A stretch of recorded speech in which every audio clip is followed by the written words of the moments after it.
Good morning and good day to all of you joining from around the globe. What a treat it's turned out to be able to expand our audiences globally as we shifted away from in-person Perspectives events to a series of virtual Perspectives webinar throughout 2020 and 2021.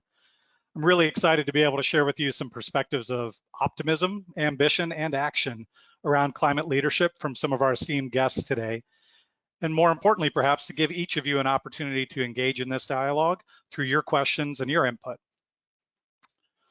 We're joined today by Carl Vella, Climate Policy Manager for the World Business Council on Sustainable Development, by Remy Daudin, the VP of CO2 Neutrality Project from Faurecia, and Greg Bellardo, Senior Director of Global EHS and Sustainability for Charles River Laboratory. And of course, I'm thrilled to have so many of you joining us from around the globe in our audience as well. First, a bit of housekeeping. As with all of our virtual Perspectives events and webinars, we'll be recording today's content so that those who are unable to attend live can benefit from the dialogue, the insights from our discussion today. For the hundreds of you joining our conversation from around the globe though, you're our fifth person on the stage today. You're going to be partnering with me to ask our guests insightful and impactful questions that you want to hear the answers to. So please don't be shy about putting your questions in the questions box of the GoToMeeting panel at the right side of your screen as we go throughout the discussion. We may not be able to get to them all, but we will be getting to those questions in the Q&A sessions at the end of the moderated portion of our discussion. And if there are common themes or common questions throughout, we may address those in follow-up communication as well. As we dig in, I wanted to start out with just a few words to help set the stage for today's discussion, and then quickly turn it over to our guests for their outlook, perspectives, and their insights. Well, first, I don't think I'll be the first to suggest, perhaps after a tumultuous and globally disruptive events of 2020, that maybe we should retire the term unprecedented from our vocabulary for a while. But I'm both a realist and an optimist, and so I realize that as we begin 2021, we're still faced with an unprecedented opportunity to meet the moment and the urgency of the climate crisis. According to climate science, a safe climate is one where global mean temperatures increase or stay less than 1.5 degrees Celsius above pre-industrial temperatures. Now, the bad news here is that we've already reached 1.0 degrees Celsius on average. And so to keep to that 1.5 degrees Celsius limit, reaching neutrality around 2050 is the ultimate pathway that we need to align to.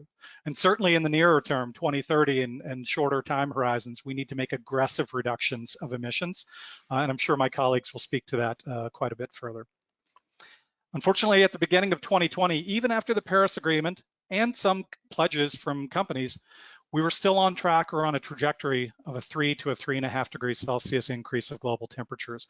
Clearly, that's not enough. But 2020 brought about a big shift and significant focus around the climate topic, even in the midst of global uncertainty, pandemics, and economic turmoil. Per recent data from the Climate Action Tracker Group, we know that the majority of global emissions are now covered by large nations with zero emissions and mid-century goals, especially 2020 pledge from China and the US returning to the Paris Agreement. That has a huge impact. But furthermore, and perhaps more importantly for those of you on the line today, corporate climate action got an amazing boost in 2020. We've got two examples of such stories here with us today, and I can't wait for you to hear their stories. But the Science Based Targets Initiative, the SBTI, had a record year of companies committing to SBT. To date, 1,156 companies have joined that global standard and that gold standard of climate ambition, and we're seeing hundreds of others who have already had their targets approved or are committing to complementary efforts such as net zero or neutrality commitments. So the good news is those updates and those optimistic forecasts get updated as we go along. So the new trajectory published by the Climate Action Tracker Group sees a world where we're on a 2.1 degree trajectory. So great news, we've already seen stark improvement versus that 3.5% or 3.5 degree I shared earlier. But as you all can see, that's still not enough. We're still not fully on track for a 1.5 degree trajectory. So action clearly has to follow ambition, and more work is there to be done. So with that, I'll go ahead and turn it over to the first of our guests, to Carl Vella, to give us a bit of an overview of what we see in terms of climate ambition and action from an NGO perspective. And then from there, we'll be turning to our colleagues from the companies represented today. Carl? Thank you, Eric. Thank you for the introduction, and thank you to Schneider Electric for inviting me to participate in this really timely panel at the beginning of this crucial year for climate action. A very quick introduction to regarding the organization I represent. The World Business Council for Sustainable Development is an NGO working with global businesses. We have a membership of 200 of the largest companies in the world, all working together to advance sustainability and to make the world a better place, but one that also recognizes the value of sustainability for business. And in doing so, we help to make the more sustainable businesses the most successful as well. I think when we look at 2021, I think it's inevitable to do so without taking a very quick look at the recent past as well. As Eric mentioned, we just emerged from a year that saw major challenges from a sustainability and an economic point of view. The COVID crisis has revealed the fragility of the global economic system, the interdependencies, and many of the systems that have been shook by the COVID crisis are also the ones that are under threat by the major sustainability crises we face, including climate change and nature protection as well. We saw 2020 also being a crucial year for the private sector to advance on climate action. But this wasn't a given going into the year. I think we all entered the year with large expectations going into 2020 as the year when COP26 was expected to happen. And for many of us working in the climate space, this was meant to be the biggest moment since Paris back in 2015, where governments and business were expected to converge on Glasgow in the UK and really ramp up the ambition to close this gap towards achieving this 1.5 degree goal that will help ensure safety for the planet. But obviously what we had was a very disruptive year in terms of the climate political process. The COVID crisis, which wrought havoc and distress and suffering across the world and is still doing so, impacted all the political processes that were expected to lead to COP26. And what we got was a delayed political process by 1 year. And so now we are working once again on the road to COP26 at the end of this year in Glasgow. But what we saw also from a business point of view is that this did not slow down global businesses in terms of ambitious commitments and ambitious actions on climate change. We saw major corporations taking important action to solidify and to ramp up the ambitions on climate. We have companies now not only talking about climate commitments within their own operations, so within their sort of boundaries of their business, but we have companies now really looking at emission reductions and emissions capturing from the atmosphere in terms of Scope 1, Scope 2, and also Scope 3 emissions. And so now we see companies not only talking about commitments to reduce emissions, but also net zero commitment, net positive commitments, and the timelines for these are getting closer and closer. So we're really seeing global business ramp up on this. What we're also seeing is a convergence of business voices on policy messages and advocacy across many global organizations working in the climate space. For a number of years, let's say the NGO business community was speaking a very different language to the language that was being put forward by national chambers of commerce or the International Chamber of Commerce. But over the past couple of years, we've seen a large convergence in terms of the policy message of what business needs to be able to accelerate action. And these policy messages from business are actually directed very often at governments. And so what business has been calling for over the last few years are those types of policies that will enable business to invest in the right way and to give clarity for investment and give clarity for the direction of travel on a national basis, but also the ones that will help support business to take more ambitious action. And so when we look at 2020, perhaps once again, for those of us who were following the climate debate in 2020, and for those of us who were extremely impacted by the onset of the COVID-19 pandemic, we were obviously extremely positively surprised, you could say, by the developments in Q3 and Q4, which saw major governments around the world coming forward with important commitments under the Paris Agreement, important commitments such as, for example, the EU, the European Union bloc, increasing its commitment to 2030 from a 40% reduction to a 55% reduction. This is an extremely important move that has seen the EU bloc, not only individual countries, but also the countries that have traditionally been more conservative, really step up and really take a new level of commitment that would have been unthinkable a few years back.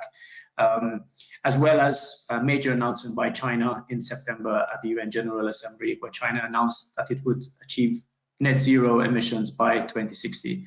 And obviously these types of commitments send a strong signal of the intentions of governments and global leaders to take climate action and really support those types of investments and sectors that will help governments to achieve these important objectives. So as we look to 2021, and perhaps we at the World Business Council, together with many of the partners who we work with in organizations like the Women Business Coalitions, who work very closely with the UN Climate Change Convention as well, and the high-level champions, you might have heard the names Nigel Topping and Gonzalo Munoz, who are really working to mobilize campaigns and sectoral reductions across various sectors around the world. We're looking at the opportunity that COP26 is going to provide to be able to ramp up ambition in this crucial year.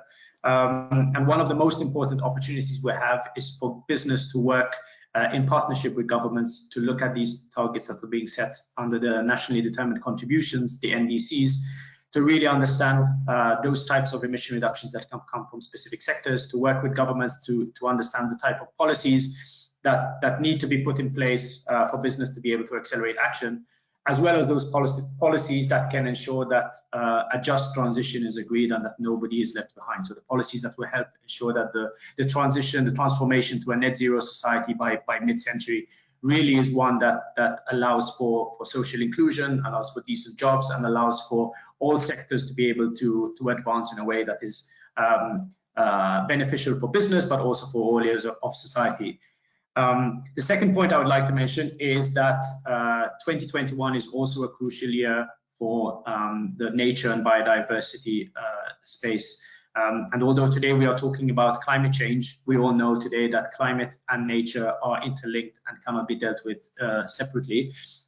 We will see major political processes this year converge on the UN process for the biodiversity protection, a UN food summit, a UN ocean summit, and all these conversations that are taking place by global leaders at a governmental level are being informed by messages coming out of the business community on the importance of treating nature and biodiversity together. As everybody knows, nature forms a massive part of the climate challenge, and without nature, it would be absolutely impossible to achieve the objectives of 1.5 degrees or any of the objectives under the Paris Agreement.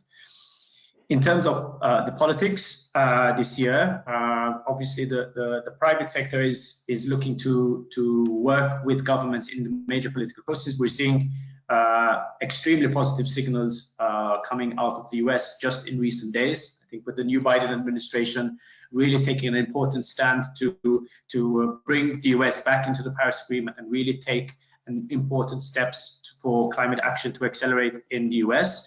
We also have the opportunity where the G7 and the G20 processes are this year being led by the UK and Italy respectively. These two countries are also responsible for the delivery of COP26. And so we see this sweet spot moment where the COP26 process, the UN climate change process, as well as the G7 and G20 processes are being led by the same political leaders, which will inevitably which will hopefully, let's not say inevitably, but will hopefully bring climate change right to the top of the political agenda this year. And maybe in conclusion, I'd like to refer to the title of this session, which is actually what we expect to see in terms of breakthroughs this year. And I really encourage all the speakers on the participants on this webinar today to follow the conversations that are taking place at the UN level on the climate action pathways. There's a discussion happening just today, actually, where the launch of the UN Climate Change Breakthroughs document will actually be published by the UN high-level climate champions. And these breakthroughs are actually being seen as important moments where business and governments need to work through to create these tipping points for action that will help accelerate action going forward. We expect to see massive breakthrough signals coming from the energy sector, from industry, from from nature.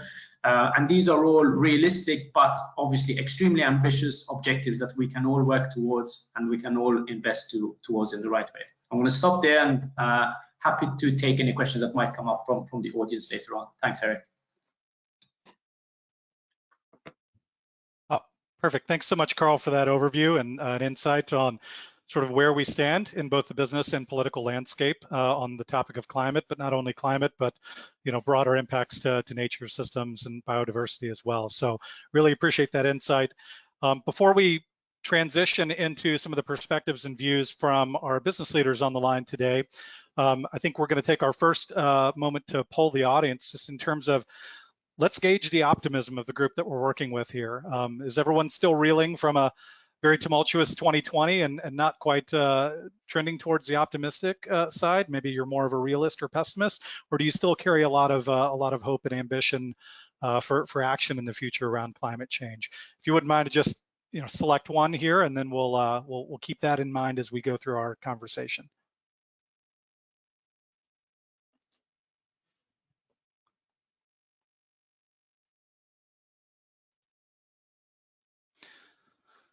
All right, I'm just watching some of the responses come in real time here. It's always fun to see how the mood shifts as those who pause and wait to think about it for a bit start to chime in.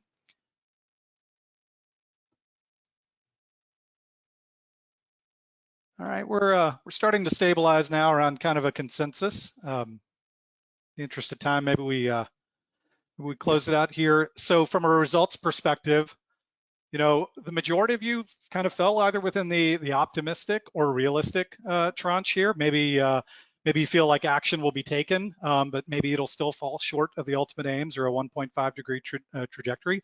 I think it's really encouraging that greater than 30% of you are optimistic about the future, whether that's because of innovation, ambition, technology, political action. I think it's always good to be starting out a new year with enthusiasm and optimism for this task. Ultimately, though, I don't want to leave behind our friends on the line who may be a bit more pessimistic. Hopefully, the stories and perspectives that our colleagues here on the line share today will help do a little bit of myth busting around the role that organizations can play in taking some of that action.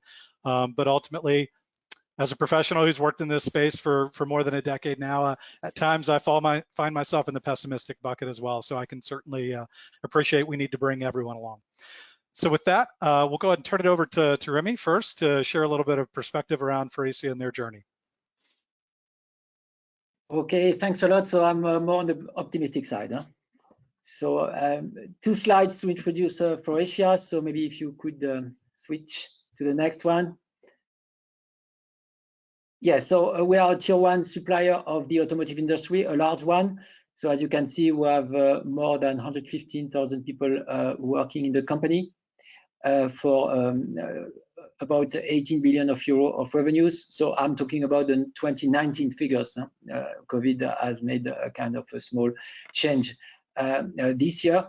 And we are located everywhere in the world with about 250 plants.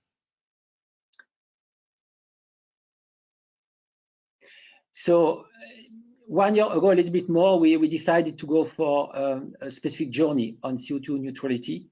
So we established it as a project, which I'm in charge of. And we identified that there would be 2 big milestones of our journey. In 2025, we want to become CO2 neutral in our sites, not only plants, but everywhere. And in 2030, we want to make a big achievement in terms of our footprint for the controlled scope, meaning scope 3 without the use of our product, and to end up by 2050 to be CO2 fully neutral. And for that, we are going to work on operation, meaning what is happening in-house. We are going to work on the design of our products. They need to change. They cannot stay the same. And we will look for compensation, but it's going to be in our value chain, meaning within our activities. In doing that, we want to stay with a focus on high reputation in terms of sustainability. So we want to make sure that we do it the hard way. We don't hide, with some offsite compensation or whatever. We want to make sure that we make an impact and that it is visible. And in terms of references, we are CDP B rated. We follow, of course, in full the TCFD recommendations on the way to disclose our activities. And we have submitted our roadmaps to the SBTi, and it is compatible with the 1.5 degree Paris Agreement scenario.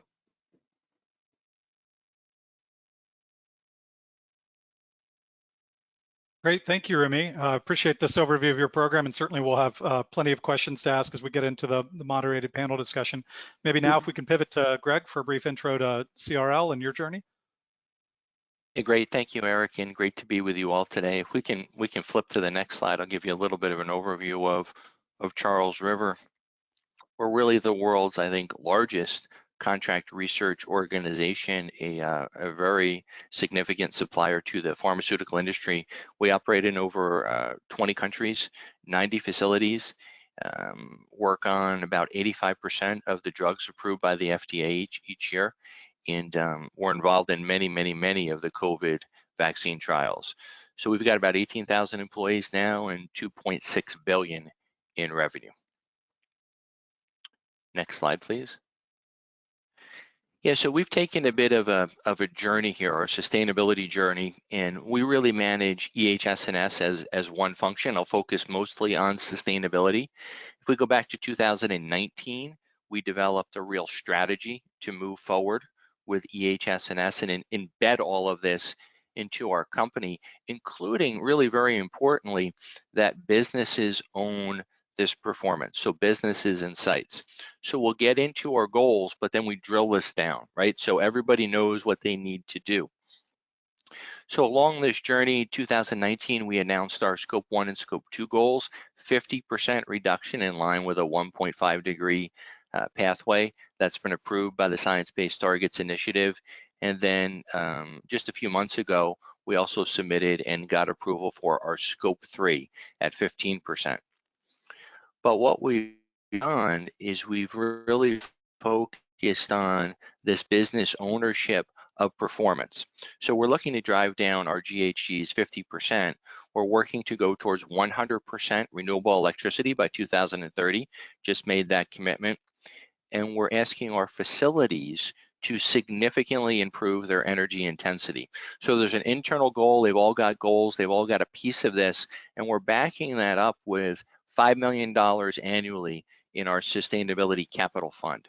So we've made a really significant effort to improve, to include really sustainable design in all of our facility retrofits, in all of our new design efforts. It's really become part of the way that we do business over the last year. So we're delighted about that. And last year, even with COVID, we were able to approve $3.2 million worth of projects. And those projects all have 10, 20-year life cycles, will give us 1.6% annual reduction in GHGs. So really excited about that. On the renewable energy side, we've just signed a deal for North America. We'll have an announcement shortly on that, but we will be able to, starting in January of 2023, supply all of our North American facilities with renewable electricity.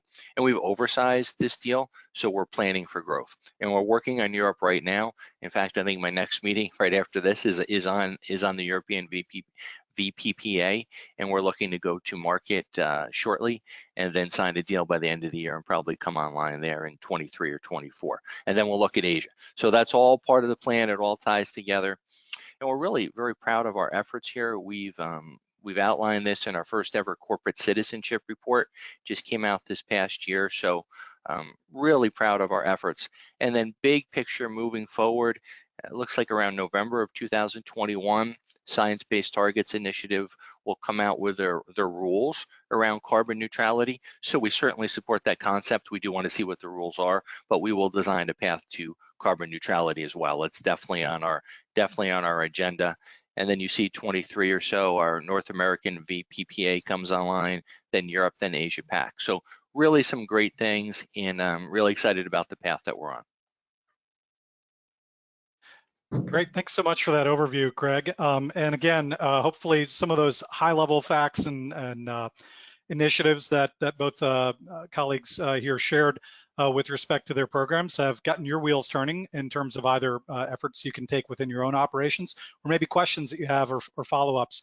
I'd say that so far as we're monitoring the question log over here on the right side, we've got just a few questions related to the sort of content and the aspiration of these targets and commitments. So please, as an active participant in this in today's discussion, we really hope that you have some tough questions or maybe some easy questions for the folks here as we go through the Q&A.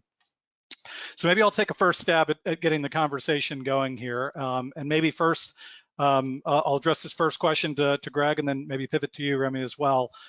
Greg, you talked a little bit about some of the position of Charles River Labs in the sort of global biosciences, biotechnology, pharmaceutical industry, and clearly, the events of COVID as well as other just business changes and priorities have probably had an impact on your company's 2020. As you look back at 2020, was that a negative impact, a positive impact? Did it shift focus or priority, or how were you able to keep such a focus on climate action and the momentum going in spite of what had to be challenging business situations around priority? Yeah, well, it was a challenging year for everyone, for sure. I will say that our top management and our CEO take this very seriously. They're very personally committed to this. Again, our strategy is a safety and sustainability combined strategy. So with COVID, actually, our tagline of "We work safely and sustainably" really came to the forefront, right? I mean, we worked more safely than ever with COVID. So I think, if anything, we probably had a little bit of an increase on that mantra, and we were very happy that even with a slight business slowdown, our work was so important to pharma and the vaccine development that we really picked up immediately, and we were able to keep moving forward with many of our initiatives, including a lot of that sustainable spend. So in spite of COVID, we really had a good year, and I think we're very, very well positioned 2021 and beyond. Great, thanks for that, Greg. Remy, anything from your perspective around just sort of shifting business focus and priorities in 2020? Was that a setback or an accelerator to any of your actions or conversations? Yeah, actually, it was an acceleration because we realized that, saving some energy means saving money and being more resilient in the future. So we did actually change our gear, and we did accelerate our action plan on everything which has to do with energy saving. And this is so we shifted from typically 4 years to 2 years. So it has been quite a big move.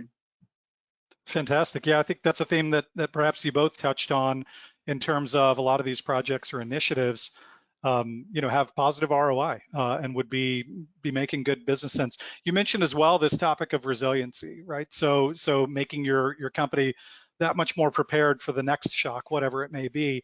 I'm curious for both of you, have the events of 2020, either be it health and safety risks to your employees and your production, or perhaps unidentified risks that you had within your supply chain that may have caused disruption to your business, have either of those types of topics shifted your organization's view of just risk management in general, and does now that sort of open the door for talking about climate change and similar risks? I'm curious on that as I've worked with customers and clients.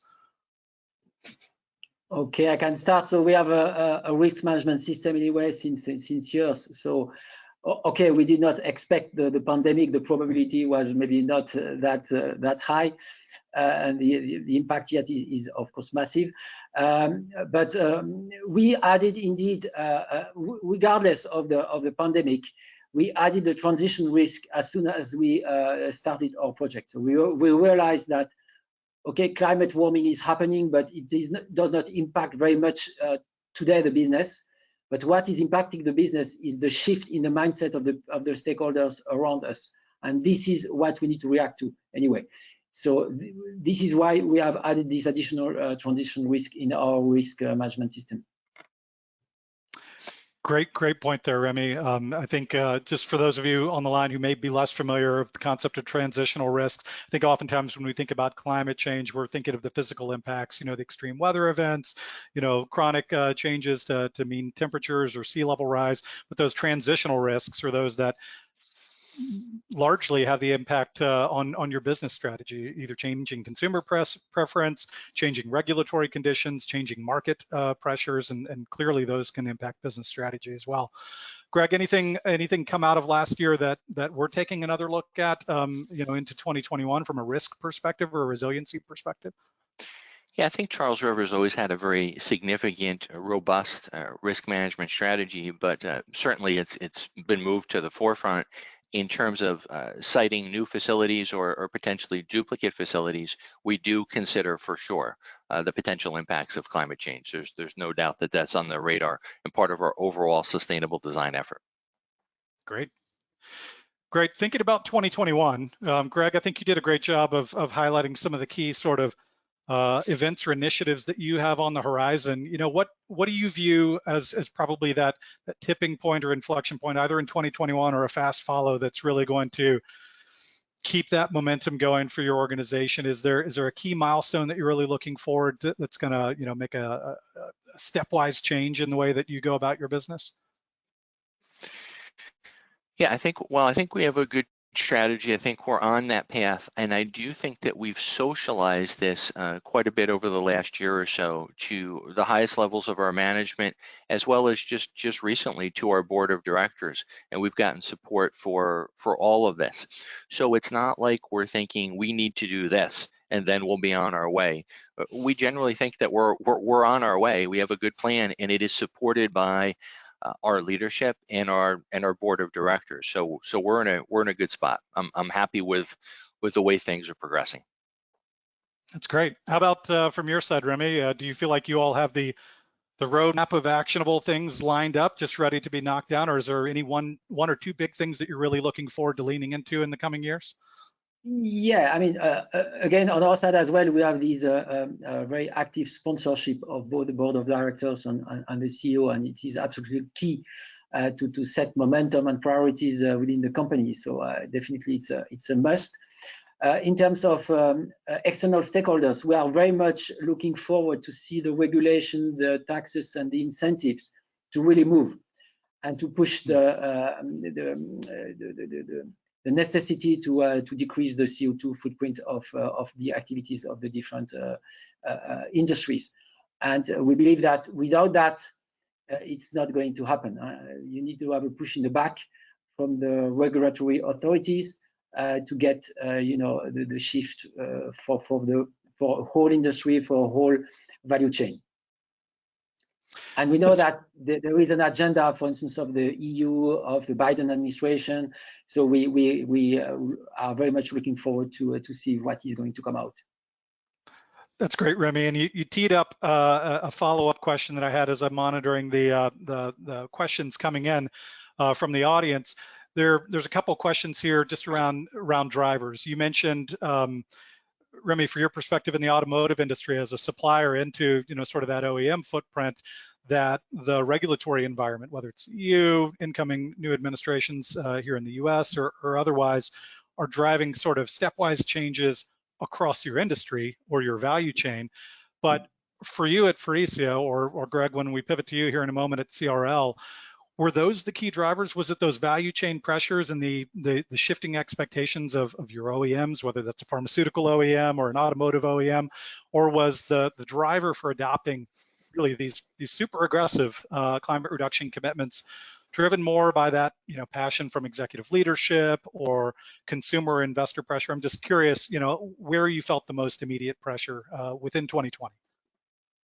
Yeah, I mean, definitely the leadership is a must, but you need to be working in a conducive environment. I mean, you are not alone. So if you are alone to act, your value chain is not going to be with you. It's not going to deliver. We will not be able to sell our new products to our customers who are going to say, no, it's too expensive or to this or to that. And our suppliers also, they need to understand what we want and they need to be with us. So really, there need to be a kind of global environment which moves the full value chain together. Great. Greg, anything to add there? Well, certainly we're surveyed quite a bit by the pharmaceutical industry. We're a major tier 1 supplier, and there's, I suppose, some pressure. But really we did it because it is the right thing to do. our CEO was 100% on board. This is the right thing to do. Let's do it.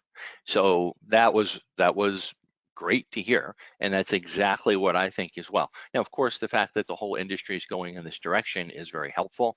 We will be really engaging this year with our suppliers, right, to push them in this direction.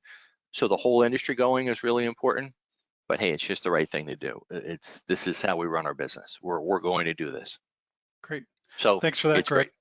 Yeah, thanks for that, Greg. And Carl, if I might kind of pivot that question to you as well, you know, both Greg and Remy talked about, you know, sort of leadership-driven, you know, executive sponsorship of these topics within their organizations, and that this is sort of an intrinsic business principle or imperative of their organizations. But when we think about these more market-driven transformations, whether it's across an entire sector like automotive or pharmaceutical or, you know, cloud computing and digital space and things like that, are you seeing any thematic drivers in 2020 that are really moving to the forefront, whether it be shareholder resolutions or consumer pressure? Like, what's kind of the big tidal wave that you see in terms of pressures on this topic right now? Yeah, I think if we're speaking maybe 12 months ago, I think there would have been a strong push coming from the general public, right? I think there was the strikes by the students, there were protests in the street, and I think that sort of sentiment still resonates very strongly with the business leaders we work with. But I think on top of that now, I think you guys were talking about the importance of building resilience within companies, and I think many of the companies we work with have just emerged from obviously a very difficult year, but a year that also revealed a lot of things to the companies we work with around the importance of embedding resilience and risk management in the systems that they develop, and the management systems as well. And I think more than ever before, we're seeing that also many of the companies that have embedded ESG performance and risk management into the systems that factor in, you know, systemic risk, have performed better also through the COVID pandemic. And I think this is something that we're seeing emerging quite strongly. The one thing that I wanted to highlight as well is that 2020 saw a big shift from the business community in support of TCFD implementation, and the importance of this cannot be underscored enough. We're seeing governments now looking to implement TCFD regulations as well, some of them from a mandatory point of view, some of them more on a voluntary basis, and then moving on to mandatory at a later stage. And I think this really sends a strong signal not only of what businesses can do, or businesses working with governments, but also signals out to the investor community as well, which is where the money needs to come from to be able to advance on these important investments that are needed. So there are signals that are pointing in the right direction, but they need to be considered well from an ambition point of view, but also from a business working together with policymakers to be able to develop these right policies. Great, thanks for that additional context, Carl. And I couldn't agree more around kind of the nexus that we're seeing between the investment community and the regulatory community around coalescing companies on the TCFD framework and using that as a mechanism to both, you know, assess and disclose their risk, as well as, you know, their performance related to climate change. So hopefully those of you on the line, you know, looking for a key takeaway, keep your eye certainly on guidance coming out of the SEC or regulatory changes in the UK, for instance, that start to mandate climate risk disclosure. We expect to see more of that, and a lot of that being driven around that TCFD framework. I'm going to shift gears a little bit here as I see some additional questions coming in. And Remy, you touched on this a little bit earlier with your example of how the whole value chain really needs to start moving in this direction in order to achieve sort of the magnitude of ambition and shift we need. As we work with and talk with different organizations, oftentimes that component of value chain or supply chain or even customers is kind of the black box or the big scary elephant in the room or on the horizon there to deal with. How do your organizations view the opportunity and the challenge of sort of engaging your value chain, whether that's customers or, you know, downstream impacts, or maybe, Greg, I know we've had conversations in the past around supply chain. You know, how do you get them on board and sort of lead the way there? Okay, I mean, first of all, we communicate on what we want to do, definitely on both sides, upstream and downstream. Plus, we develop some tools to measure the CO2, because the CO2 is something which is abstract. You know, it's the result of a calculation. So it needs to be in the system, and it needs to be proven. It's together with its uncertainties, because again, it's not something you can see. it is something you need to calculate. So the tools to be able to be on the same page in terms of discussing about CO2, we talk about the same thing, is really important to have the starting point to have the action plan. Great. Greg, anything to add there? Yeah, when we started engaging with our suppliers, the first place we went was, what can you do to help us? Right, so we reached out to our key suppliers and said, what can you do? How can we partner together to get more sustainable products and services from you? So that was first, and we've got some good partnerships going there. Now this year, really in 2021, we'll start far more aggressively surveying our suppliers, and we'll be in essence collecting the same information from our suppliers that Big Pharma collects from us. So we'll be looking at CO2. We've got some estimates on that, and then again we've committed to drive that down by 2030. So that is really a big initiative for us this year. Okay, great.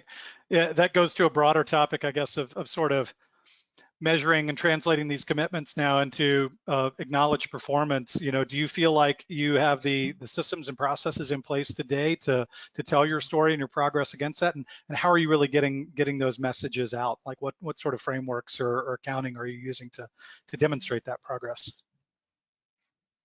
So yeah, it's a data management topic, and we have, I guess, like in many other big companies, many different systems. They need to communicate, and we need to infuse the CO2 data into all these, and they need to exchange this information through all these activities which we go for.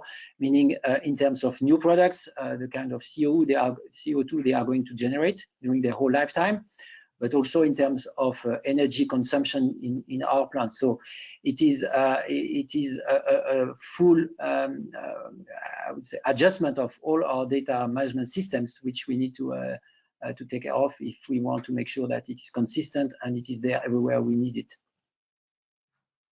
Great.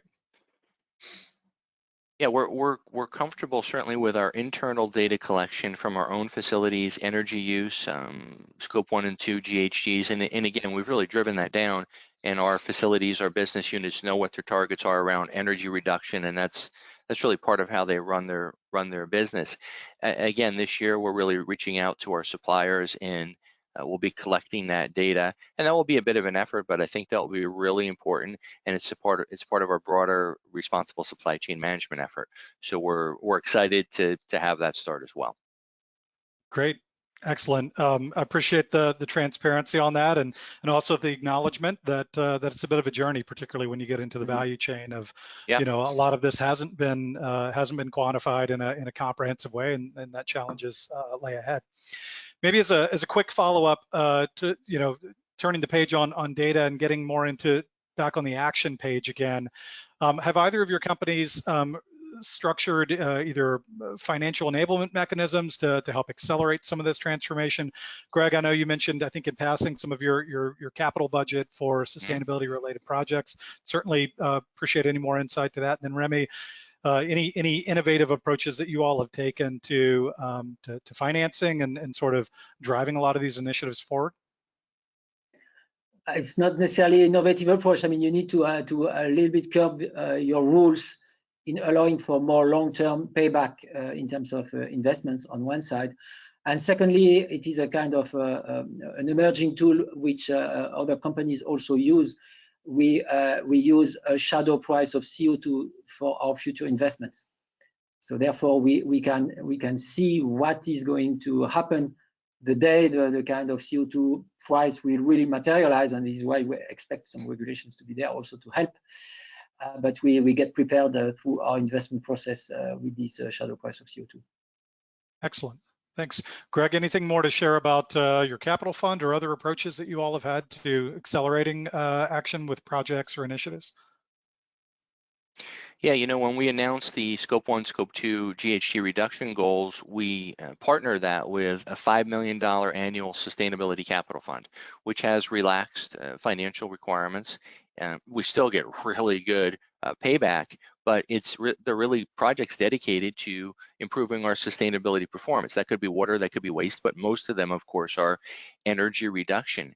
And it's really allowed us to include in our sustainable design efforts, things that maybe wouldn't have been included before. When we do retrofits, these things are included.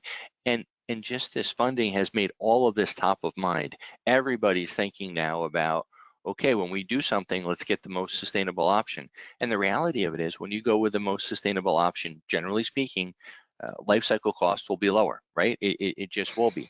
So these things are making good economic sense. We're not just looking at first cost, we're looking at a little bit, we're looking at a little bit longer. And if we do that, we'll make good sustainable decisions. So yeah, so it's working well. Great. Sounds like a lot of similarities in approach in terms of just sort of enhancing or taking a longer view on existing CapEx processes. Carl, I'm interested in your perspective from an external view. You obviously engage with a number of the leading organizations that may be taking even more progressive practices around this.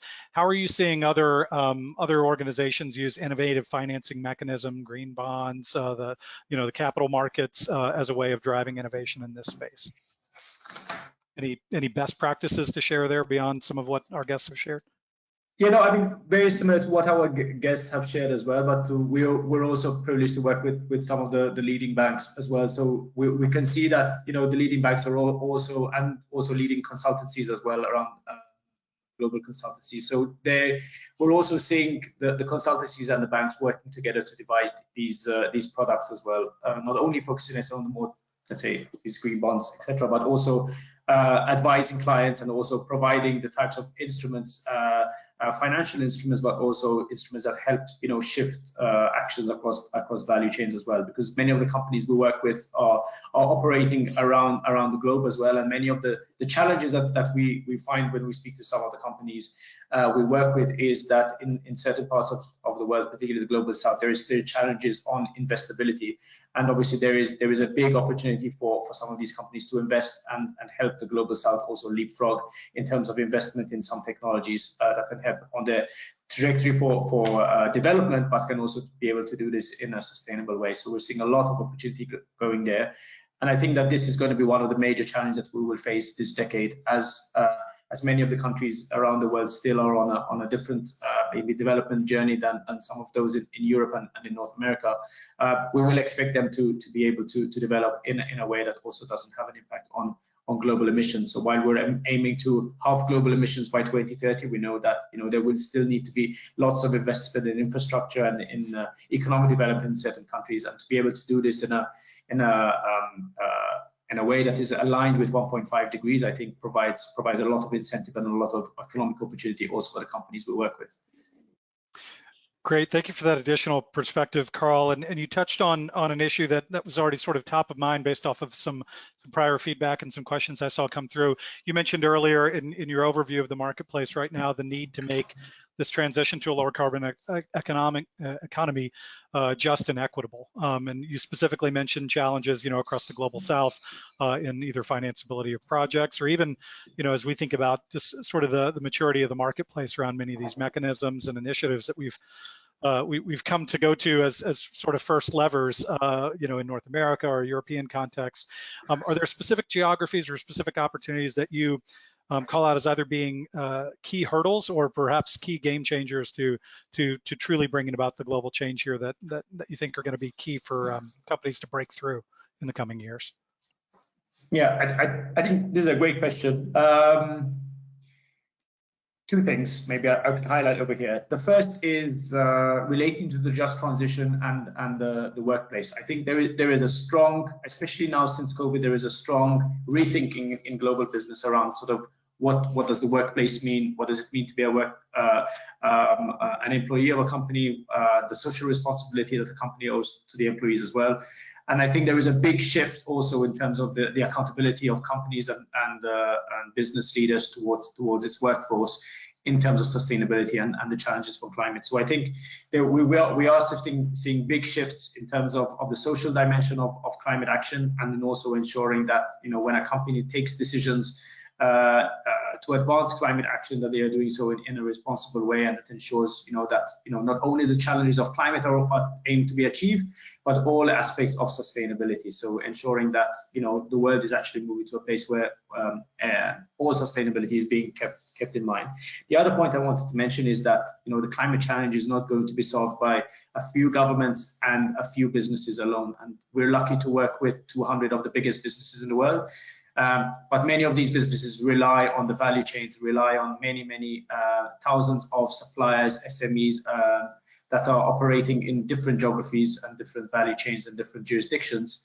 And what we are seeing emerging more and more is major partnerships. And I will mention one in particular, the SME Climate Hub, which was launched last year, which is an initiative led by the International Chamber of Commerce with a number of other major organizations like We Mean Business, where the climate challenge is also being recognized as one that is facing the SME community, and really will help to provide the tools and the instruments to enable SMEs to play in the space and to be able to be a constructive player as we aim to drive climate action. Great, thank you for that, Carl. Remy, Greg, anything to offer alongside of that in terms of sort of global challenges or parts of your supply chain or value chain that may be tougher to reach with direct influence and action? It starts to tee up a follow-up question I'll have in a moment here on compensation as well, and how that fits into an overall strategy. We are a global company, but we want to treat our plants on an equal foot. They will all benefit from the support to go for energy saving and green electricity. Yet, of course, it depends from place to place on the regulation, whether the market is more or less mature, for instance, for going for PPAs and these kind of scenarios. So we will sequence it depending on the maturity of these markets to make sure that eventually we cover all our places of operation. Great. Yeah, I would echo that. Certainly we want to operate the same way globally. Our facilities are all on the same page, but we have started with the VPPAs, North America, then Europe, and then Asia Pac, which we know will be a little bit more challenging. So, that's the order we're taking these things on, but we'll make it happen. We'll figure it out. Sure. I mean, that's the obligation, the opportunity that we all have as we craft these strategies. We've got to stay abreast of the technology and the commercial opportunities in each geography and make the right decisions for our businesses. Remy, if I may direct a question specifically to you, there were some questions that came up in the question log over here related to the idea of compensation. Is that as we start to expand the lens beyond sort of operational sustainability, efficiency, and renewables, start to bring the value chain in, what role does compensation? What role do topics like offsets begin to play in a strategy? And specifically, I think you had some language in there around like within your value chain versus those that may be more extraneous to your value chain. Can you elaborate on that a little bit more? Yeah, I mean, typically one of the big contributor of our footprint is our materials. And so luckily we have some plastics materials, and they can accommodate some biosourced origin, and this is a way to sequestrate CO2. So we want to take these kind of opportunities to the maximum, and this is going to be part of our business to sequestrate this CO2 through the biomass. So this kind of initiative we want to take, and it stays within our value chain. It's completely under our control, and we make a difference through the action which we do for the planet. We do not give it to others and say, please do it for us, and it's going to be subtracted to our activities.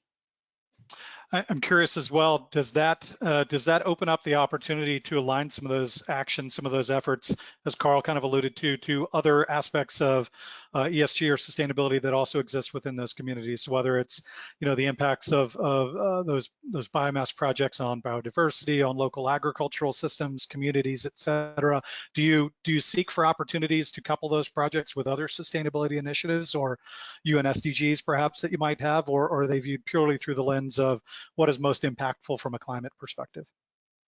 Yeah, not at this point of time. I mean, we more have ideas on existing sources of biomass, which does not impact, by the way, the food we pay a lot of attention to make sure that we don't have any side effects on what we do. But special projects and local projects and small projects, we have not yet taken into account in our value chain as such. We have a foundation also, of course, to give the kind of insight for everybody on the kind of things which we can do for our local communities. It might be from time to time linked to climate activities, but it's not in the core of our business necessarily. Got it. Okay. Thanks for that perspective. Greg, anything to add there from that side? Or I might have a follow-up for you specific to some of the renewable strategy if we have time for that. Yeah, go ahead with your renewable question. Go ahead. Okay, fair enough. So there's been a number of questions in here around sort of the YV PPAs instead of more transactional year-on-year instruments like an IRAC or a RAC or things like that. So of course, I have my thoughts and opinions on this, but interested in kind of what the thought process looked like for CRL to arrive on those as being core elements of your strategy. Yeah, so we had started all of this with kind of one-offs, one facility we could coach them into maybe spending 1% more to get green energy, right? And, this happened and all of a sudden we were up to, I think, 38% or so renewable electricity globally. So this was great, but we were spending a slight premium, right? Just a slight to get that, but it was site by site and they would expire at certain times and it was not very strategic. So we said, okay, we really need to be more strategic and we're interested in really doing our part to help promote renewable electricity. So rather than just buy, let's say, bundled green energy, we were looking at the concept of additionality. And we could say, hey, this solar array, these 300 acres of the solar array were put in place because we agreed to purchase for 15 years, right? So long-term commitment. So I think that it's far more strategic, additionality, and quite honestly, the finances will work out much better. We should, have a positive NPV versus paying money for paying an additional money for the bundled green energy. So just in every way, it made sense. Now it's some work involved in this for sure, but we're excited about this.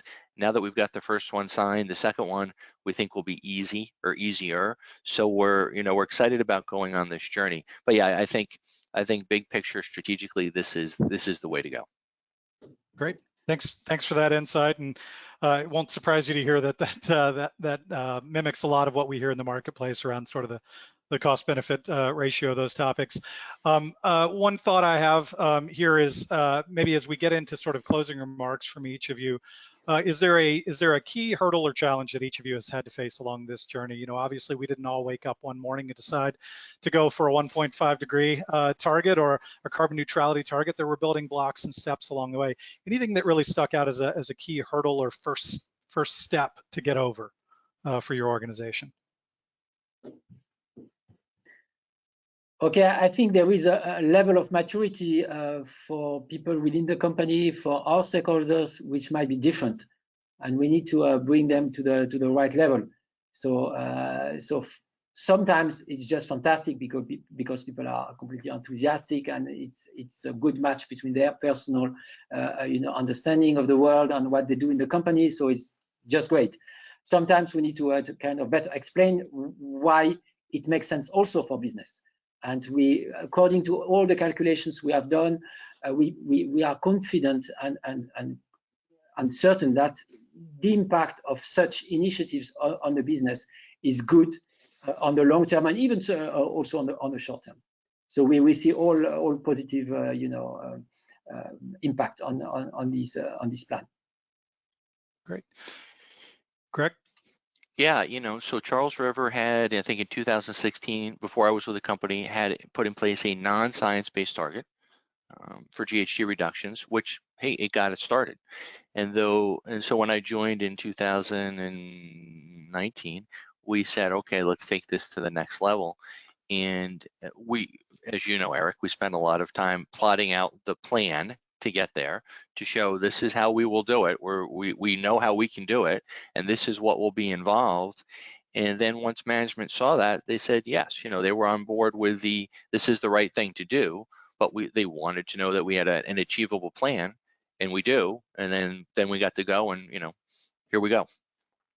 Sure. Great. Thanks. Yeah, I think that's a great story of just building momentum and starting to build some muscle memory around these decision-making processes and kind of understanding the stakeholders involved. Carl, if I can pivot to you just for closing thoughts or maybe a call to action on the more work to be done here, what thoughts would you leave our attendees on the line with in terms of inspiring some action in the months and years ahead? Thanks, Eric. Yeah, I mean, just going to go back to the poll. I think I was very positively surprised by the poll that we saw, and I think this is really reflective of the mood that we are in this year. I think there is a strong positive sense that by working together, government and business can really help to tackle this important challenge. And I think it's clear that we have the solutions. The solutions are not impossible to achieve, and I think it really is a matter of political will and intention by business and government to work together to invest in the right way. And I think, having followed the climate debate over a number of years, I think there is I'm not going to use unprecedented, but there's a really strong signal of the willingness to work together to achieve this challenge, because the options are not great. So yeah. Really positive signals. Great, fantastic, and I'd echo your surprise and delight in seeing the level of optimism out of the group in attendance today. I see that we're getting the digital hook here a little bit in terms of wrapping up. So I want to first thank all three of our guests today for sharing their perspectives and engaging in such a candid and hopefully inspiring dialogue about what climate leadership has meant for your organizations. As we continue to take stock of the challenge and opportunities that lies ahead, I hope those of you on the line heard something today that gives you a bit of inspiration or a bit of optimism for the future or emboldens you to take action. One of the key things that I'd ask that you take away from today's conversation as well is this is one of many in a series of perspectives events that we have. Our next session coming up is actually diving deep into some areas of opportunity in supply chains. So we're very pleased to be joined by Walmart, clearly one of the largest supply chains globally, to talk about their action around climate reduction through supply chain. That's going to be on the 25th of February at 10 a.m. Eastern, 4 p.m. Central European time. So if you haven't already and you have interest, please register for that. I'm sure we'll be going to a lot more detail around supply chain and the aspects of the value chain, beyond our operational footprint. So again, I thank all of our speakers today for the time. I thank you all for your attention and questions, and I hope you've taken away something that'll inspire action and ambition in 2021. Thank you very much. Thank you. Thank you.